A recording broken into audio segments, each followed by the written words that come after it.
The heroes who came to the aid of those seriously injured in the fatal M5 crash which claimed 4 lives have described the horrendous scene they found. Have a go. Hero Alex Morgan was one of the first on the scene of the horror smash and saw the nose of the lorry involved in a nearby ditch, surrounded by carnage. The onlooker, from Plymouth, was heading to a wedding in Coventry with his girlfriend, Haley, when the crash happened at around 2:30 p.m. on Saturday. Alex described seeing 2 children, a boy and a girl, suspended upside down by their seat belts, crying out for help in a nearby vehicle which had overturned. He and Haley, as well as a crowd of helpers, were able to pull the children and woman from the vehicle alive, but a man sitting in the front of the car had already passed away. It's understood that the 3 passengers remain in a life-threatening condition. He told the Bristol Post, on approaching the vehicle I could already hear 2 children screaming, and when looking inside they were both in the back suspended upside down from their seat belts. They were both fully conscious with no initial signs of serious bleeding or injury, so I unclipped the little girl's seatbelt and carried her out as others worked to extinguish the front of the vehicle.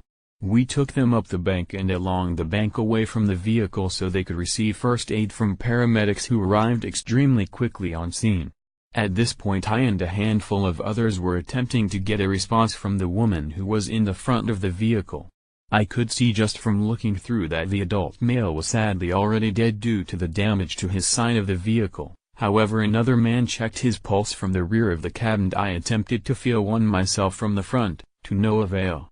We then focused on trying to get a response from the woman to see if we could identify any trauma to her neck or back. Due to the recurring flare-ups in the front of the vehicle and the fact she was bleeding from her nose and head, we decided to unclip her and move her out, under the direction of a doctor who had thankfully come to aid from his vehicle.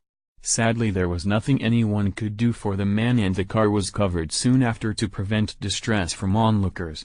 Police were called at just after 2:30 p.m. to the collision between J15 and J14 involving several vehicles, including a lorry. The motorway was closed in both directions between J16 and J14, but 4 people were confirmed dead soon after the incident. In such a horrendous incident it was good to see people coming together to do whatever they could, Alex added.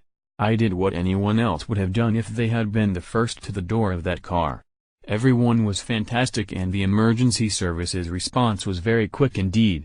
I just hope that the mother and children pull through and at least something can be salvaged from the incident. Alex was not the only kind soul who responded to the crash. Auto workers who were caught in the huge tailbacks were spotted handing out free food to stranded motorists. Also among the brave people who rushed to help yesterday were good friends Jasper Fox, Daniel Stevenson, and Stephen Dibley, who were only about 30 seconds behind the lorry. The trio had been on their way back from Cheltenham, Gloucestershire, and said they saw the lorry's tire blow just before 2:30 p.m.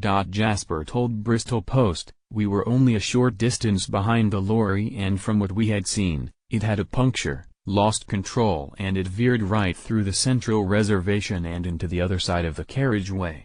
We didn't see the impact but we pulled over and tried to give some first aid." A 7-mile stretch of the northbound carriageway was still closed on Sunday while officers from Avon and Somerset Police investigated.